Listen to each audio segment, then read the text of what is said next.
Perseus is known as one of the greatest demigods in ancient Greek mythology. But what makes him so great? His legend begins in the land of Argos during the rule of King Acrisius. The Oracle of Delphi warns Acrisius that one day his life will be taken by his own grandson. Fearing that the prophecy might come true, King Acrisius imprisoned his own daughter, Princess Danae, in an underground bronze prison to prevent any man from meeting and courting her. However, much to Acrisius' misfortune, Zeus saw Danae and fell in love with her.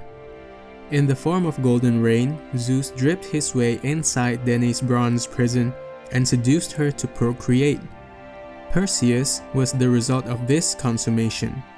When King Acrisius heard the cries of a newborn baby from down below, he knew at once that Danae had given birth to his grandson.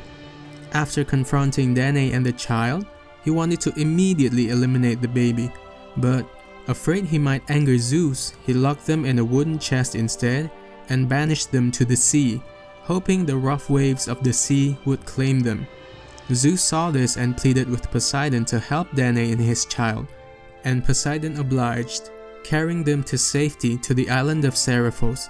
There, Danae was helped and taken in by Dictys, a fisherman and brother to the island's king, Polydectes. Perseus grew up safely to be a strong young man under the care of Dictys.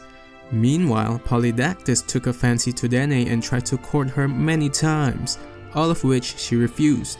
Polydectes thought her refusal was because of Perseus' presence, so he dared Perseus to slay one of the three Gorgon sisters, Medusa, to prove his bravery as a progeny of Zeus. Eager to prove himself, Perseus accepted the challenge. Unknown to Polydectes though, Perseus was beloved by the gods. Before he set out to battle Medusa, Perseus was blessed by two gods with enchanted armaments. Hermes gave him a sword and a pair of winged sandals, or a winged horse in other versions. Athena gave him a polished bronze shield and the helmet of Hades, which could turn its wearer invisible. They directed Perseus to seek out the Graiae, sisters to the Gorgons that could tell him the location of Medusa's lair. So Perseus found the Graiae and tricked them into telling him Medusa's location by stealing their one shared eye and tooth, promising only to return them after they told him Medusa's whereabouts. So they did, and Perseus continued his journey to Medusa's lair somewhere in Africa. Fortunately, the Graiae's information was true, and Perseus found his quarry lying asleep deep inside a cave. After putting on the helmet to turn invisible, Perseus navigated around Medusa using his winged sandals and bronze shield to avoid looking directly into Medusa's gaze, since it turns any living being into stone. He successfully did so and managed to behead Medusa using Hermes' sword and stuffed her head into a sack. On his flight back from Africa, Perseus had more encounters with magical beings. He met the Titan Atlas at the end of the world, holding up the world as his punishment from Zeus for losing the Titan War. Perseus asked for shelter for a brief respite from his journey, but Atlas turned him away out of fear that Perseus might steal his sacred golden apples. Angered by his refusal, Perseus took Medusa's head out from the sack and used it on Atlas to turn the Titan to stone. Continuing his journey, Perseus passed over the kingdom of Ethiopia, where he found the beautiful Ethiopian princess Andromeda tied to the rocks, a sacrifice for the great sea beast Cetus. Andromeda was offered as sacrifice because her mother, Cassiopeia the queen, claimed that Andromeda was more beautiful than the Nereids, the sea nymphs. Naturally, the Nereids was angry to hear that and complained to Poseidon. For this insult, Poseidon unleashed Cetus to attack the borders and coast of Ethiopia. Ethiopia's king, Cepheus, then consulted with Zeus, who told Cepheus to sacrifice Andromeda to the sea in an attempt to appease Poseidon's wrath. So he did.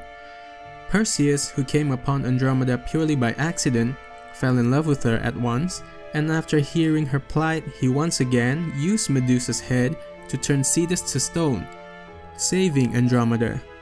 Perseus then took Andromeda back to King Cepheus to ask for her hand in marriage. Little did he know that Andromeda had been promised to her uncle, Phineus.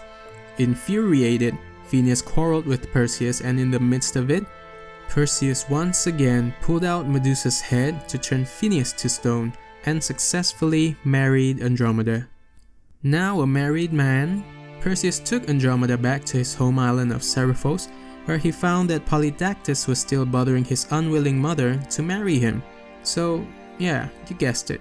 He used Medusa's head once again to turn Polydactys to stone. Perseus then made Dictys king of Seriphos in regard to his kindness and generosity over the years. He then proceeded to return the divine armaments he was granted along with Medusa's head back to Hermes and Athena. Medusa's head was then incorporated into Athena's shield. After their happy reunion, Perseus and his family decided to go back to Argos in secret, all the while hiding their identities from King Acrisius and lead a new life there. One day, Perseus took part in a sports competition and accidentally threw a discus at his grandfather, instantly killing him, and thus fulfilling the age-old prophecy that Acrisius was so afraid of.